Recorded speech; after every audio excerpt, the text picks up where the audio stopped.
देश में मुसलमान नहीं होता तो ये दलित आदिवासी पिछड़े जिंदा नहीं रह पाते। सज्जनों, नोट कर लेना, जिस गांव में मुसलमान है, नोट कर लेना, जिस गांव में मुसलमान है वहां दलित आदिवासी पिछड़े सुरक्षित है, और जिस गांव में मुसलमान नहीं है, एक दानी हिंदू का है, वह दलितों पर सबसे ज्यादा अत्याचार होते हैं, आदिवासी और पिछड़ों पर अत्याचार होते हैं। मैं नहीं कह रहा हूं, इसकी सीबीआई जांच करवा लीजिए, और अगर मैं गलत बोल रहा हूं, सत्यानंद महाराज को चौराहे पर सबसे पहले फांसी दीजिए। अगर मैं गलत बोल रहा हूं तो भारत का इतिहास उठा के देख लीजिए। अरे मुसलमान इस देश में आया, इस देश के नंगे भूखे गरीब लोगों को जिसकी छांव से बढ़ाते थे, राजा महाराजाओं ने उसको गले लगाया। अरे मलिक काफूर जो कहां का रहने वाला था, गुजरात का रहने वाला था, मलिक काफूर भंगी समाज का था। अरे उसके हाथ में तलवार दी, ट्रेनिंग दी, और उसको हिंदुस्तान का बादशाह बनाया।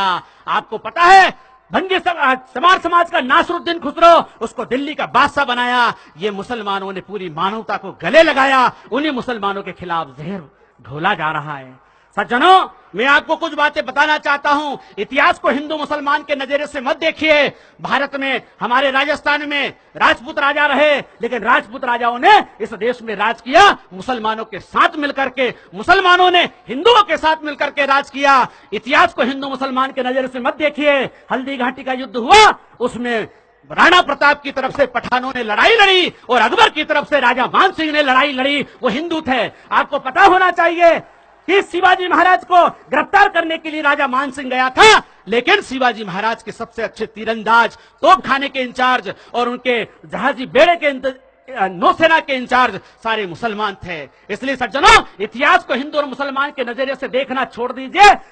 हिंदू और मुसलमान के नजरिए से देखोगे तो आपको कभी भी सही तस्वीर नजर नहीं आएगी। एक दो बात और मैं आपको बीच में कहना चाहता हूं सज्जनों, कि आज इस देश में जो माहौल बनाया जा रहा है कि मुसलमान जब तक नहीं मिटेगा तब तक देश का भला नहीं होगा, ऐसी मानसिकता बनाई जा रही है। और विशेषकर हमारे दलित भाइयों को मुझे बड़ा खुशी हो रही है पॉपुलर फ्रंट के माध्यम से कि आपने इतना बड़ा मजमा इकट्ठा किया। दलित भाइयों, आदिवासी भाइयों के, पिछड़े भाइयों के पास आप जाइए, उनको गले लगाइए, उनको सच्चा रास्ता बताइए। सच क्या है ये बताना पड़ेगा।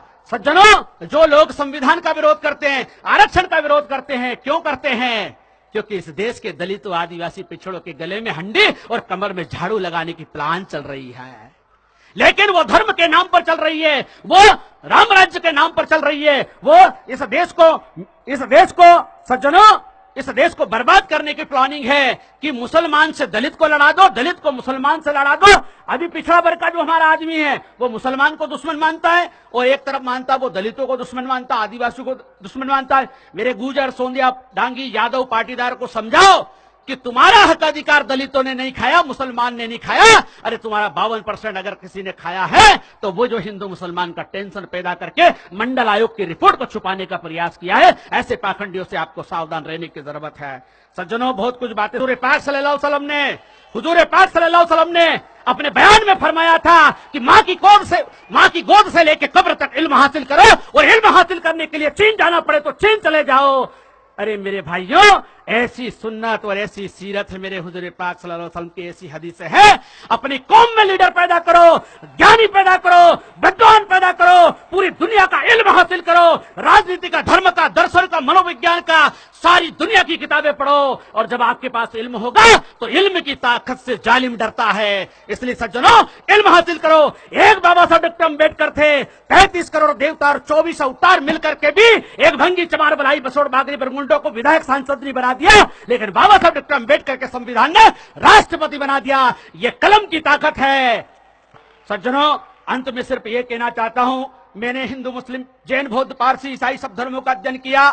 मैं कट्टरपंथी था, लेकिन जब मैंने इस्लाम, ईसाइयत, जैनिज्म, बुद्धिज्म, आस्तिक, नास्तिक पूरी दुनिया का अध्ययन किया, पता चला कि अब तोड़ने की बात तो बहुत हो चुकी है, जोड़ने की बात करो, तब जाकर के भारत माता की लाज बजेगी, इस देश की रक्षा होगी। तोड़ने के लिए बहुत सारे संगठन हैं, हिंदू मुसलमान का जहर फैलाने के लिए बहुत संगठन है, लेकिन मेरा विश्व हिंदू सत्य शोधक मिशन कहता है, हिंदू का भला मुसलमान और ईसाइयों के खिलाफ नफरत फैलाने से नहीं होगा।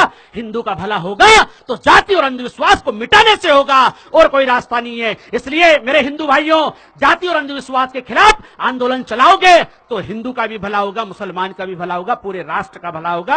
अंत में सज्जनों, मुझे यहां बुला करके इतना धैर्यपूर्वक सुना, सभी को साधुवाद देता हूं, धन्यवाद देता हूं। और विशेषकर पॉपुलर फ्रंट के सम्मान में कहना चाहूंगा कि लोगों को भ्रमित करे उसे स्टंट कहते हैं, लोगों को भ्रमित करे उसे स्टंट कहते हैं, लोगों को जीतने वाले को पॉपुलर फ्रंट कहते हैं, लोगों को जीतने वालों को पॉपुलर फ्रंट कहते हैं। बहुत बहुत साधुवाद, धन्यवाद। आप सभी के कल्याण की कामना करते हुए मैं अपनी वाणी को यहीं पर विराम देता हूं। बोलिए मेरे साथ, हिंदुस्तान जिंदाबाद।